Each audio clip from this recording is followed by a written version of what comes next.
Welcome.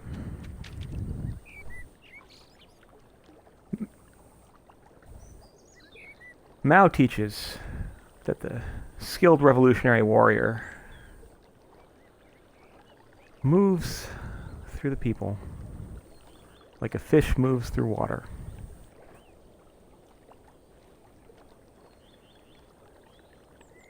Behold, true Tier 1 operator in his element.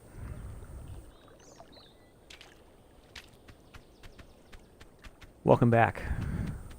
Call of Duty Quack Ops. In this episode, our warrior has been tasked with a vital plan. Ending local populace's dependence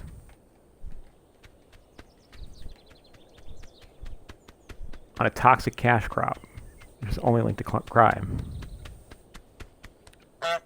Presumably, if we can find our way into the fortified compound,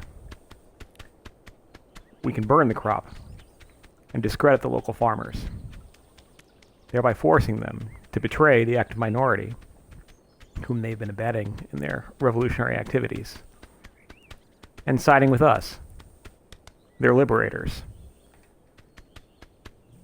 as we deliver them from criminality on the one hand and communist subversion on the other.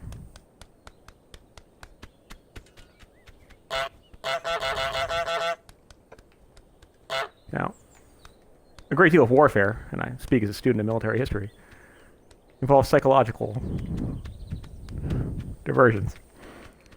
And I hope here that if we're able to discredit the farmer...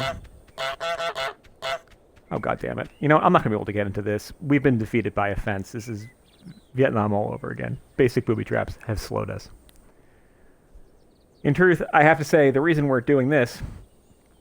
I had big plans. The goose was going to burn the fields, and then we were going to build a hospital. It was going to be just a real wonderful combination of scorched earth warfare combined with social work construction. But given that that's not going to happen, we're going to go back to what we were doing otherwise. But the reason I'm doing this right now also is because I owe you an apology.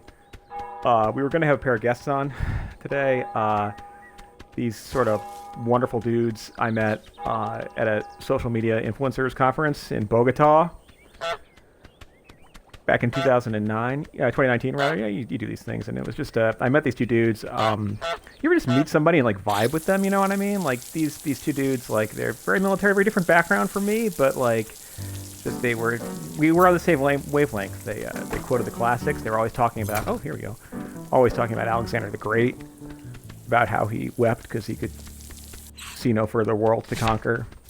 And just like, I learned a lot about building brands from them, and you know, as they were also young, well, rather late millennials, I guess you could say, or early millennials. I don't know, I'm born in 82. But they were going to come on to the show and talk about entrepreneurial brand building in the PMC squared space. And that's the professional managerial class private military contracting space. And they were going to... That's right. Look, I mean, like, I'm sure all vaccination programs are totally above board in developing countries when done by weird nonprofits and intelligence agencies. Why would you question that? Anyways, yeah, these two dudes, Luke and Aaron, their names were, just loved them. Really just, you know, like warrior mindset guys. And they were going to dial in and help me talk about brand building in the private military contractor / professional managerial class space.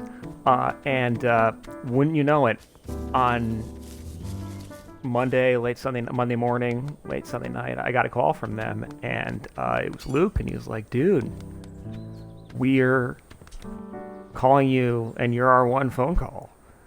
We're in a jail cell in Caracas. And they couldn't make the stream. Really tragic. I told them to keep the hair on the swivel, and maybe we'll see them again sometime. Actually, no. Fuck them. You play stupid games, you get stupid prizes. We're going to be talking a lot about Silvercorp, mercenaries, and more. If not on this stream, but then next week when we do actually have some guests on who know about these things more than I do. But for the time being, you know why you're here. Let's do this. We're going to Rio. All right, here we are. Yeah, I know. Private military incorporation. Yeah. I mean, seriously though, like I can't even. This is why I spent the past week and a half prepping for this particular stream when we were going to talk about Brazil and crime and uh, mercenaries within that context. But this Venezuela shit is completely out of control, and I don't even know what to think about it. I was reading a bunch of books in relation to like right wing paramilitaries in Latin America in the 20th century, of which there's a robust and ignoble tradition, and that whole shit is just. I need to have other people on the stream to actually talk to about that because it's one of those. This is a simulation moments, and I can't even begin to process it. All right, here we are. Got 9 people on board. All right, fuck it, let's do it. All right, we are now going to go through the remainder, a little bit more of Call of Duty Modern Warfare 2. Welcome to the stream, in earnest now, and no more geese or ganders. If you're here, you probably already know what this is, but in case you don't, this is CarteBlanchfield, and we're just gonna currently embarking on the odyssey that is a anti-imperialist playthrough of the Call of Duty franchise. Today we're gonna be playing a little bit more of the single player of Call of Duty Modern Warfare 2, the remastered campaign, which just dropped last week. If you were here for our first transmission this last week, you were present for a one-off only evanescent event in which we got to go to the Tian Shan Mountains in Afghanistan and then an airport in Russia where we did No Russians together. Thankfully, that was not recorded, which is good, or at least not recorded digitally, though it has been burned into my mind in a particularly unique and traumatic way. We will return to that. We'll come back to it. I think No Russians probably needs another playthrough. Yep. Oh, there's no way to actually. No, you can't. As we learned last time around, you can't actually do anti-imperialist stuff. But we can like raise anti-imperialist consciousness while we do it and critique this as an ideological project. Which comes, by the way, to just a reminder about what we're doing here.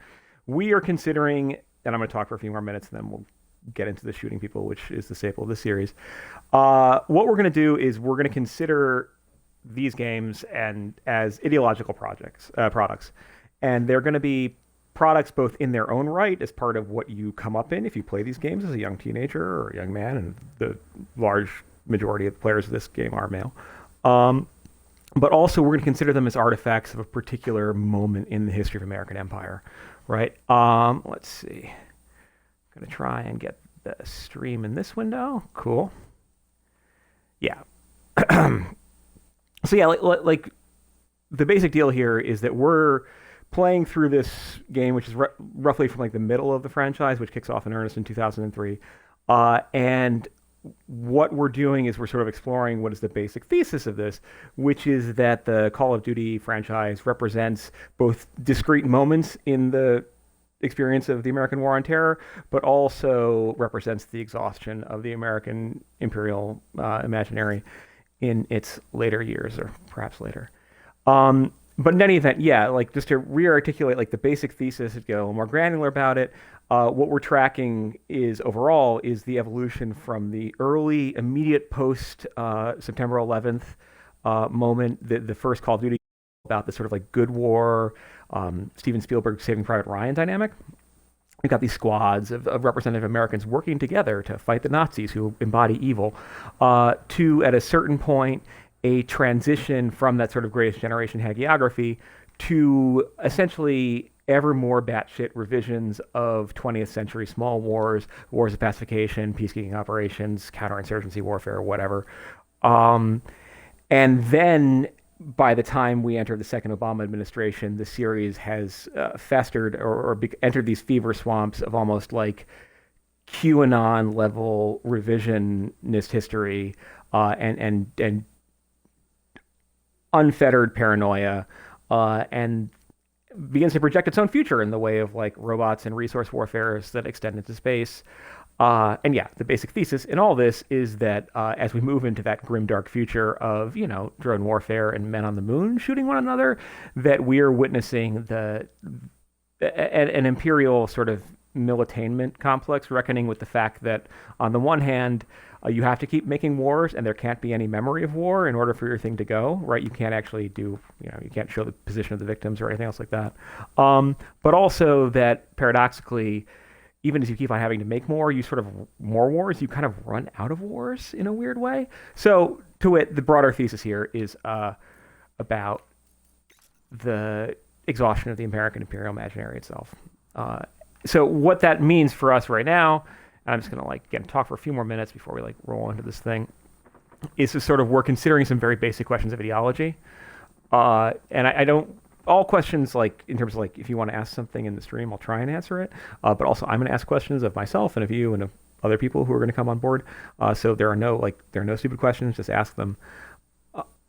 What we're doing in a very basic level is we're trying to ask questions like, who's the protagonist of this series, right? Who are you as playing? It's a first-person game. That means you step into the body of another, and you walk around with a gun and you point at things. And in this game, you're actually involved in historical events of increasing bizarreness as the series goes on. Who are you? Who are you portraying? Who are you fighting for? On behalf of, and what values are you fighting on behalf of, right? By the same token, we're going to ask a question like, who, and the dialectical necessarily entailed half of that, who are you fighting against? What are you fighting against? What ideas, what symbols, what values? Again, I'll submit to you as the hypothesis of this whole thing, the basic thesis rather, is that at this point in the series, you no longer are a member of a little squad of all-American apple pie values going into parachuting to Normandy or some shit. You are instead a bruised, morally brutalized, and ultimately horrifying sort of solitary operator type, essentially doing the bidding of empire. Which of course we'll talk about World War II in a critical revisionist way as well. But for the time being, that's sort of the trajectory. And by the same token, if this is about moving from being a World War II good guy soldier to being a late, early 21st century forever warrior, the bad guys have become something else. Besides just being Nazis, they now are figures of a more contemporary post-Cold War imagination, but who also recycle those Nazi tropes, right? So that's what's going on with this whole enterprise overall, right? Yeah, exactly. It's triple frontier shit. This is, so now here we are. Yeah, Venezuela, right? People in the stream are already being brilliant. Yeah, this is another, so we've called this whole series, right? And how to put this, a journey into the expanded Call of Duty universe, right? So that means the Call of Duty games, we're going to hopefully play through all of them. But also I want us to think about parallel cultural products and fucking Jack Ryan, the Jack Ryan series, talk about, again, another exhausted franchise that keeps getting rebooted and reused. We're, in this episode, going to be doing something that's very Jack Ryan-esque, namely we are going to Latin America, and we're going to be involved in what is a fight against a figure who is part crime lord, part communist insurgent, part reactionary, part all these sort of things at once. But basically, ultimately, is a absurd product of a series of essentially derivative cultural imaginings, right? We have to have a bad guy, and we're going to make the bad guys who are communists, they're going to behave like Nazis. They're going to look like Nazis. And if you watch the most recent Jack Ryan shit, this is basically the same thing, right? We're in Venezuela, but for some reason, the bad guy is not a socialist. He's a reactionary populist somehow, and he's got a little bit of a Pinochet thing going on, and Jack Ryan's good because, again, it's an ideological mishmash that's entirely defined by projection. All right, here we go. I'm going to be talking more with my hands because I got this nice camera. Fuck it. All right. Yep. Yes, sir. Cool. All right, here we go. So in this episode, just a quick reminder for us, we previously have been kicking around Central Asia and Russia and Afghanistan. And in these sort of neo-colonial explorations of the Middle East and North Africa and rewalking in the steps of Kipling's Kim, we have been fighting or dealing with the consequences of in-universe stuff that happened in the previous game. Now, an interesting footnote here is that this game, which came out in 2009, is set in 2016. right? So they already knew we were still going to be in Afghanistan, kind of amazingly. In this one, what we're doing is, so we were fighting simultaneously these Islamo/fascist, again, the ideology is very unclear, bad guys who've just engineered a coup in an unnamed but oil-rich Middle Eastern country on the one hand, and Russian ultranationalists in the other. And there was, through a series of events, we have now, and this was the No Russians thing, which maybe you tuned in for, the Russian ultranationalists have set up a mass shooting in a Moscow airport, in which a CIA agent named Makarov, operating in disguise as a Russian nationalist to infiltrate the group, participated in the mass shooting, and then was killed by the bad guy, and left at the scene in a way that implicates the U.S. Now, you and I, as just normal people with brains, might wonder, well, isn't the fact that it was a CIA agent participating in a mass shooting implicate the U.S. whether or not he was doing it for the sake of participating in the mass shooting or for the sake of, furthering some black ops with these badass infiltration of these Russians? That would be a very good moral question to ask. That's not a question that this series is going to ask. Instead, we have to save the U.S. from its reputation of falsely but quite correctly participating in a mass shooting by tracking down the arms dealer in Rio. So off we go to Rio. This is going to be something.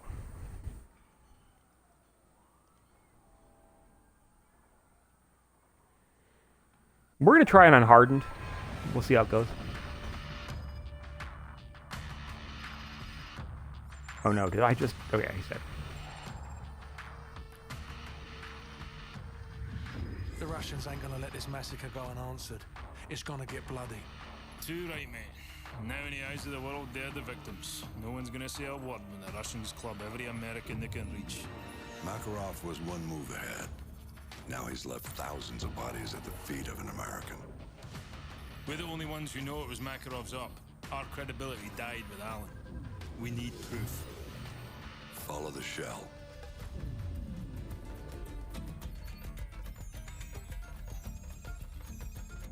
Alejandro Rojas. Never heard of him, sir. You know him as Alex the Red. He supplied the assault. One bullet to unleash the fury of a whole nation. Which means that... He's our ticket to Makarov.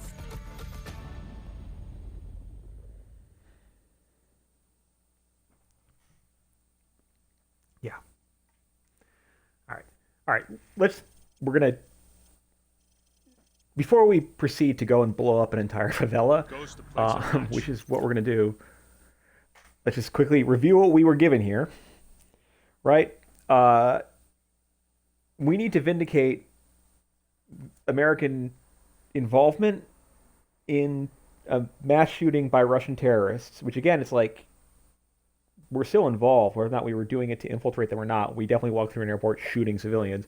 But whatever the case is, and do that by tracking down the ammunition, which is American ammunition, used in a Moscow airport shooting, by going to Rio, where there is a bad guy named Alejandro the Red. The Red, again. Why exactly the Russians needed to go via Rio de Janeiro to get 223 ammunition from... that was American, given the fact that America is, I think, the largest exporter of such ammunition on the planet, several times over. Who knows? But whatever. They got it to Rio. Any sign of Rojas' right-hand man? Negative. They've stopped twice already. No sign of him. Wait, they stopped again. Stand by. Got a positive ID. Whoever these guys are, they're not happy to see him. Ghost, we have a situation here. Get down! Get down! Whoop. Getting away! Look, let's go! Let's go! Ghost, a driver's dead. We're on foot. Meet us at the Hotel Rio and cut him off if you can. Roger, I'm on my way. All right. So yeah, we're in Rio. How's the audio here? Yeah. Okay. Now I'm once again. I have to speed after him. I am playing this through for the first time in about 11 years. I remember none of it. I'm going to pause it occasionally to give you some historical background material. Future episodes I may actually play through the stuff beforehand. Oh shit.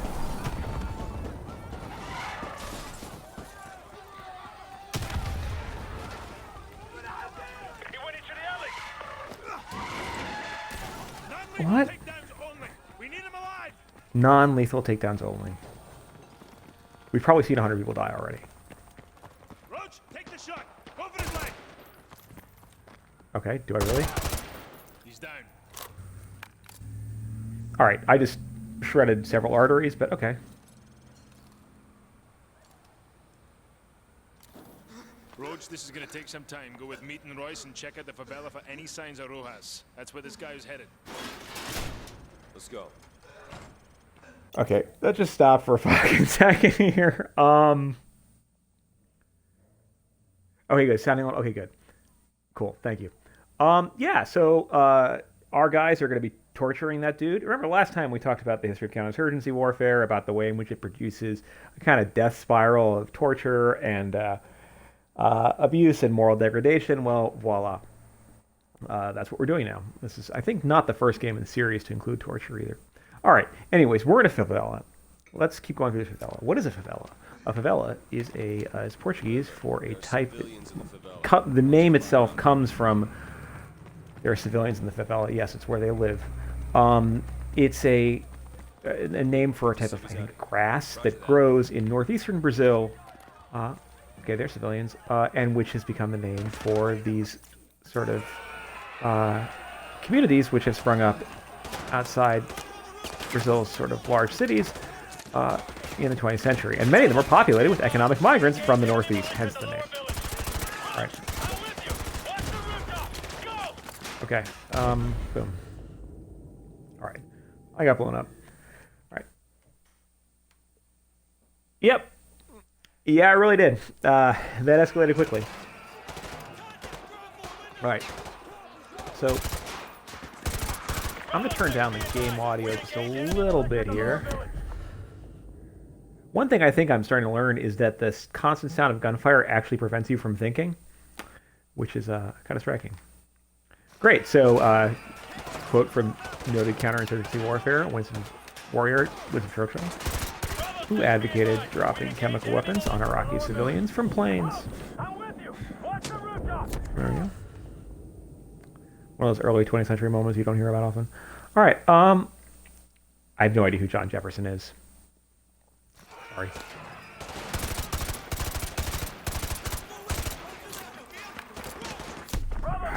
So I'm going to try and test like the boundaries of my ADD here and talk a little bit about Brazil and sort of like contextualize what's happening in this game. Wow, okay. Colin Powell. If it gets really hard in terms of like my continually getting mowed down, I will change the difficulty setting. But for now, it actually feels like this may be making things better. So yeah, we're fighting random militia. Again, what that means within the universe of the game is very unclear. But what it means to talk about militia within like the Brazilian context and in the place like the favelas of Rio specifically is another question, and we can talk about that for a minute. I'll admit that when we start talking about militias within the context of Brazilian favelas, I immediately think about dude named me. Groups of vigilante paramilitaries, including both police and members of the military, who basically do death squad shit. And those are real political forces, and they have been emboldened, particularly in recent years, by the election of Jair Bolsonaro. But be that as it may, let's see. Okay, I would definitely be down to do a co-op in this. We'll see. I'm gonna keep on fucking doing this. But this is one of several games during this period of like 2009 to maybe 2012, 2013 that go to the slums of Rio. The other one being Max Payne 3 that immediately comes to mind. Another just sort of like, it just throws basically ground bodies at you and asks you to kill them. They're all bad though, right? We may be changing the difficulty setting.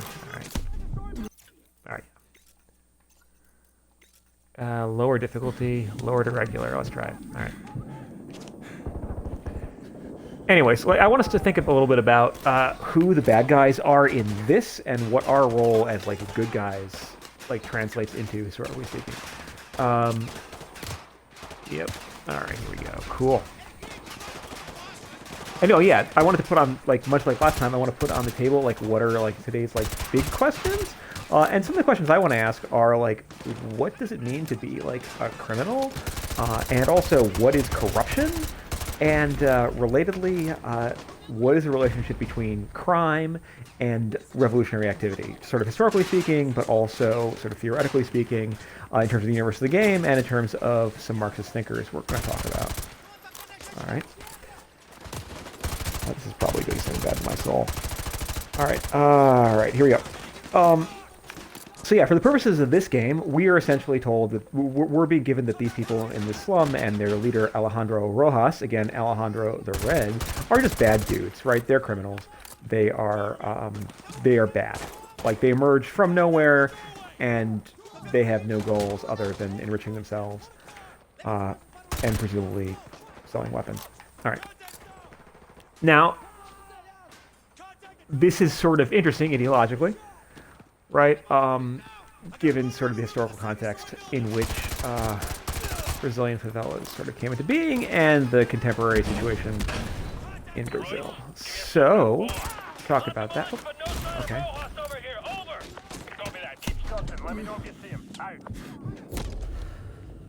All right. So yeah, if you there's a quote above me, the social bandit. Sun Tzu Machiavelli. God. Christ. Okay. So yeah, talking about the question of like organized criminal activity in Brazil leads to some interesting places right off the bat, insofar as that Brazil has a robust and fascinating history of sort of bandit figures slash revolutionaries slash people operating sort of in a fuzzy boundary between the two, which gets at the theme of this sort of transmission, which is about the relationship between crime and revolutionary activity. So I'm not going to like go too deep into the Brazilian history, at least prior to like the modern era, but I will say that like what I think we need to know about Brazil is like as intelligent people, and I'm not a Latin Americanist, by the way. I've got some people lined up for that, but like if I get things wrong and if I mispronounce the Portuguese, I'm sorry. But that said, like here's what I think we probably need to know about Brazil. Like first off, and by the way, if I sound angry talking about this, it's because one of the things that I'm sort of navigating as I do this is my anger vis-a-vis the education I received and the weird blank spots in it, where it's like I kind of had a pretty solid education, but was able to like rattle off the names of popes and tell you the difference between Guelphs and Ghibellines, etc. But at no point could I really tell you much about, I don't know, like the Banana Wars, or the United Fruit Company, or the assassination of Allende, or how Lumumba died. Essentially, what I'm trying to point to, and this gets to one of the themes of this, which is about memory, is that we're, in the American school system at least, are really progressed through it, learning much more about Europe than we do about countries that are quite near us, but also near us in other senses as well. And this gets to things I think we should know about Brazil. Brazil is, of course, enormous. It's like the 5th largest country on the planet. Like, it's a 250 million people live there. It's enormous. It's an enormous economy, and it's physically just like an enormous country. Again, these guys are just standing right next to each other. Okay, cool. So, the single player is really bad, folks. Like, it's just wave after wave of purely, like, they just go for you like Pac-Man. There's nothing intelligent about any of the AI here.